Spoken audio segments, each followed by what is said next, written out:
Assalamualaikum warahmatullahi wabarakatuh. Selamat siang, salam sejahtera untuk kita semua. Bersama saya Fitria Yuli Astuti di pojok PKRS Podcast Jelajah Obrolan Keren Promosi Kesehatan RSUD Dr. Muhammad Saleh Kota Probolinggo. Tema kali ini adalah lansia sehat dengan pengaturan garam. Konsumsi garam merupakan salah satu faktor yang mempengaruhi seseorang terkena hipertensi.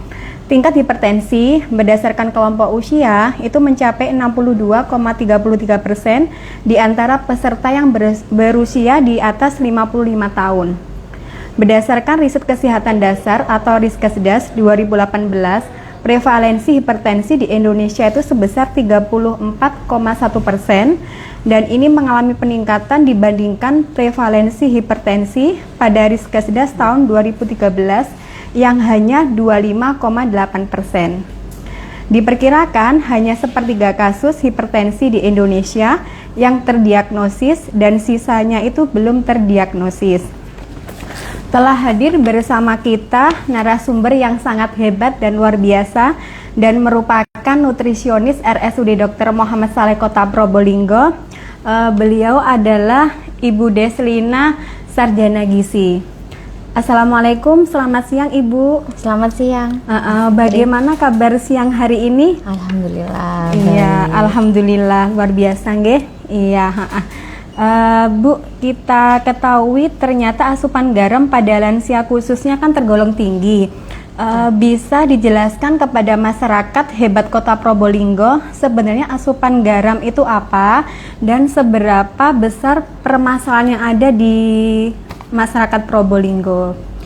Baik, terima kasih pertanyaannya Bu Fitri. Jadi ketika kita membicarakan tentang garam, di mana garam itu sendiri adalah bahan makanan sumber natrium terbesar dari semua bahan makanan, dan direkomendasikan bahwa menurut Kemenkes, WHO itu anjuran maksimal pengkonsumsian garam adalah sebesar 5 gram per hari.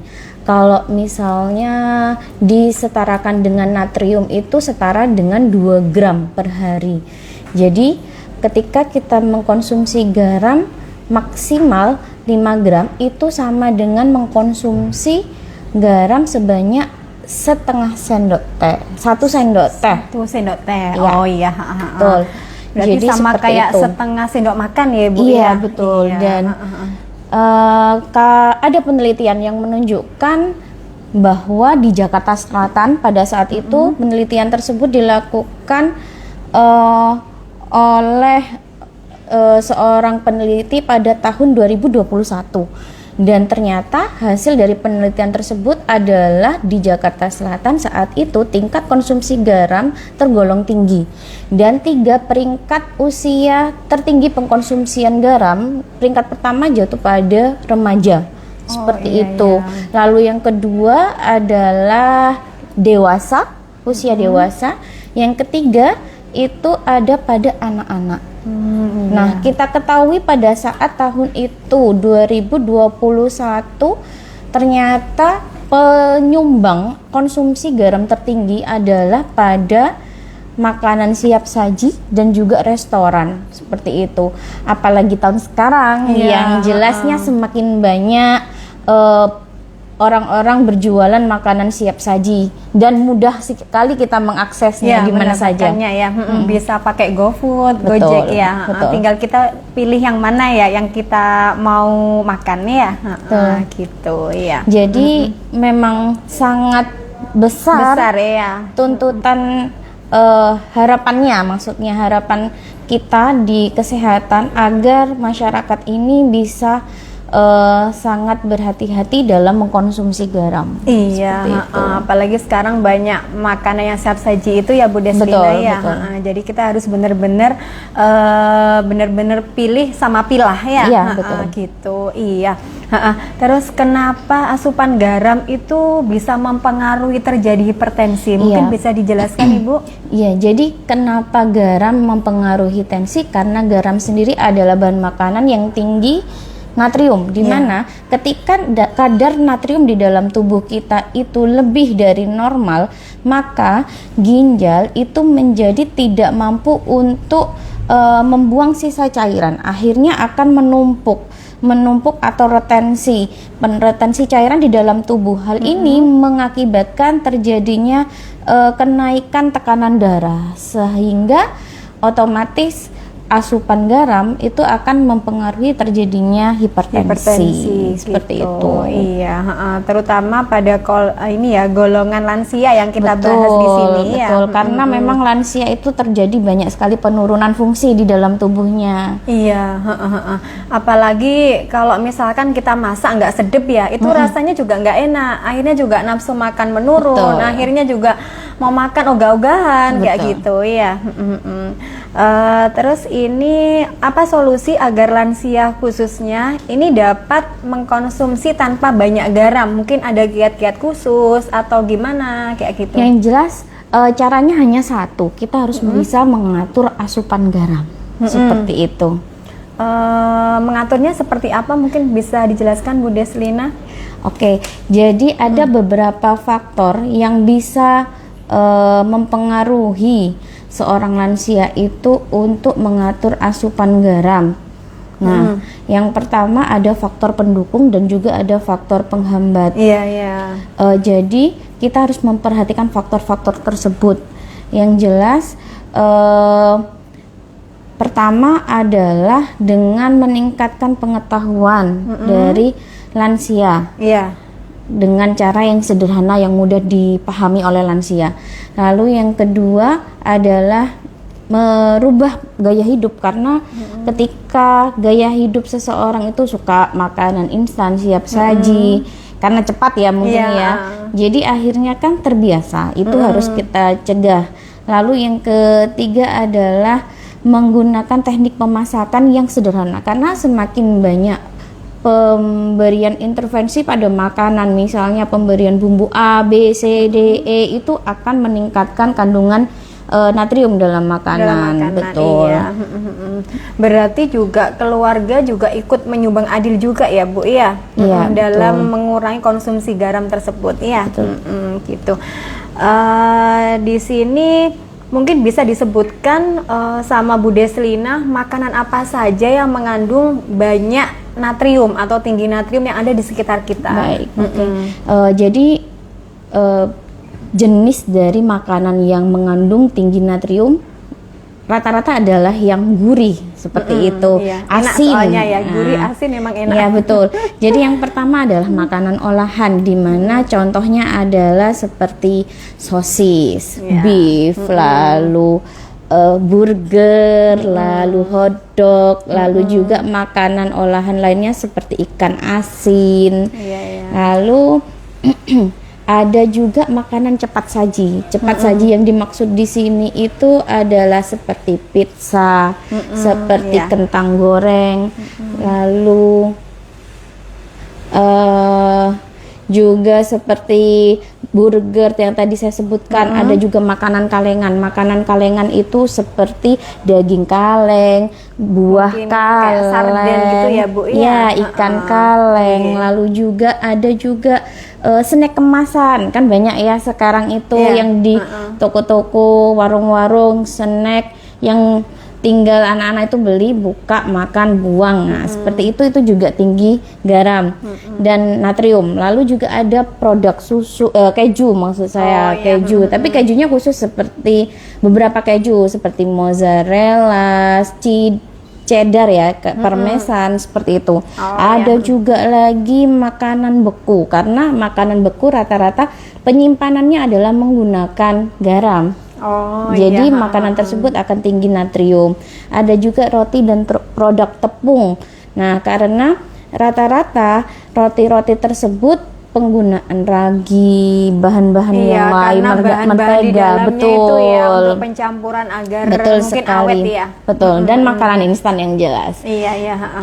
Seperti bumbu-bumbu instan kan sekarang juga banyak ya. Banyak. Soalnya kita juga mau apa-apa ada segala macam instan, mau bumbu masakan instan ada, semua ada, mau rendang, kare, Betul. tinggal kita beli, Betul. terus harganya juga terjangkau Betul. dan cepat untuk digunakan. Betul. Seperti itu. Iya.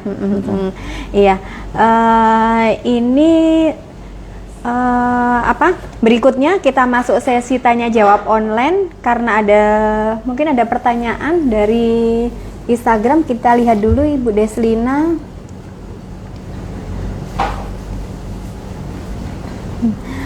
Nah, ini ada yang bertanya.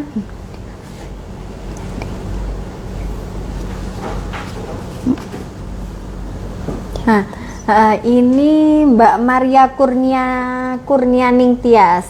Izin bertanya, sebenarnya penggunaan garam yang benar ketika memasak, apakah bersama dengan bumbu, apakah ketika masakan sudah matang? Nah, bisa dijelaskan mungkin?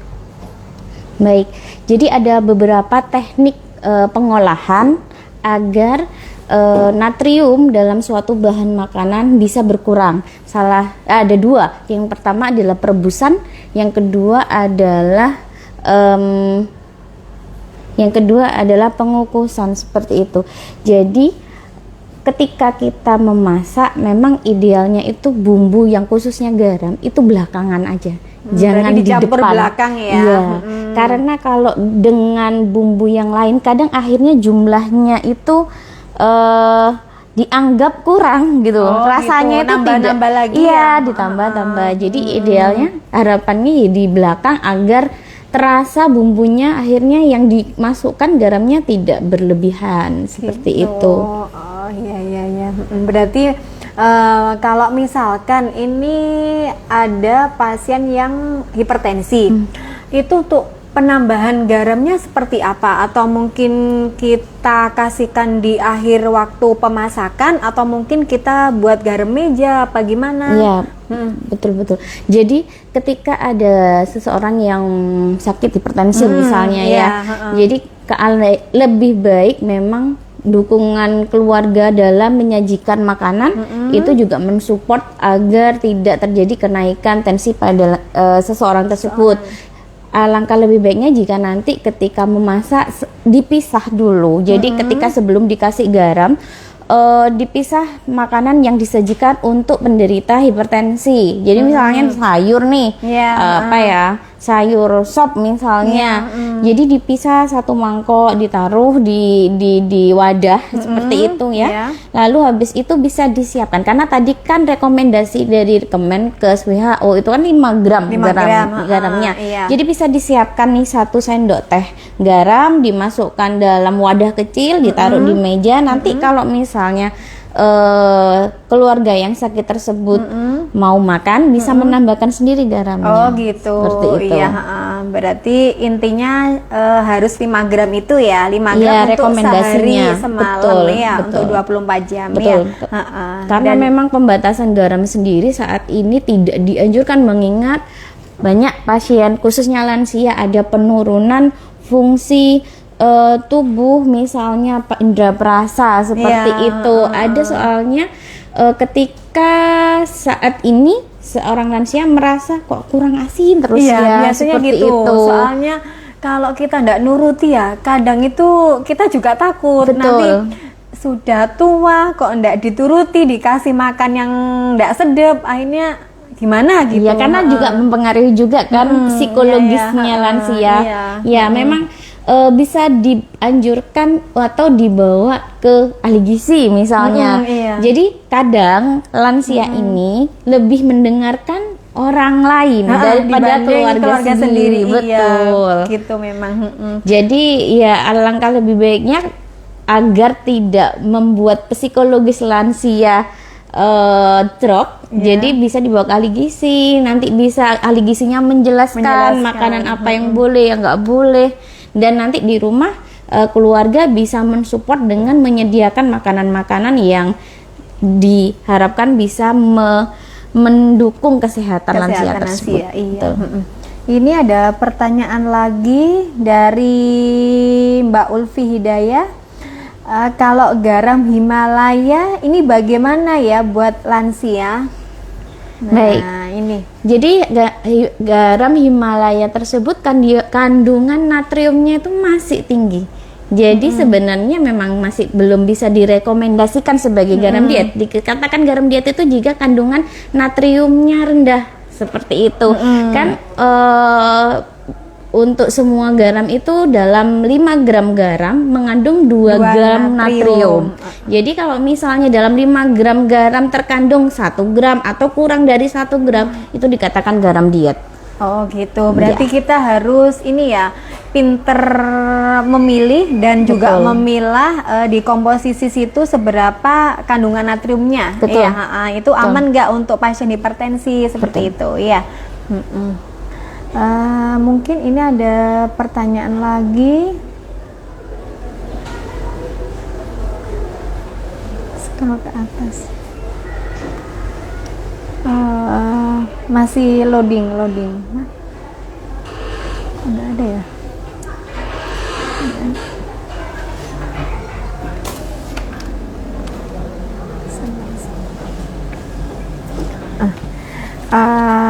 Ini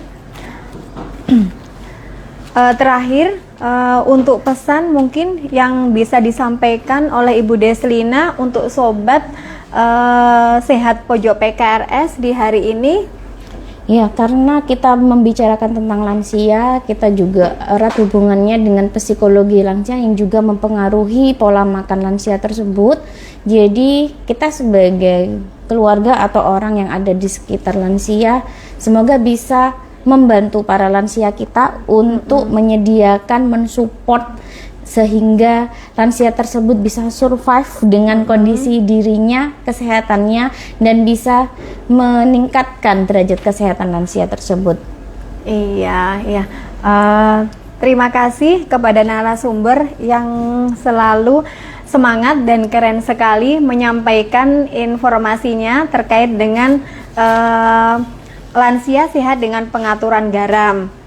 Terima kasih Bu Deslina sudah menyempatkan waktunya untuk hari ini. Semoga selalu diberikan kesehatan dan dapat memberikan ilmu yang bermanfaat untuk acara podcast selanjutnya. Demikian Pojok PKRS, podcast jelajah, obrolan keren, promosi kesehatan RSUD Dr. Muhammad Saleh, Kota Probolinggo. Saya Fitria Yulastuti, mohon izin undur diri. Wassalamualaikum warahmatullahi wabarakatuh. Waalaikumsalam warahmatullahi wabarakatuh.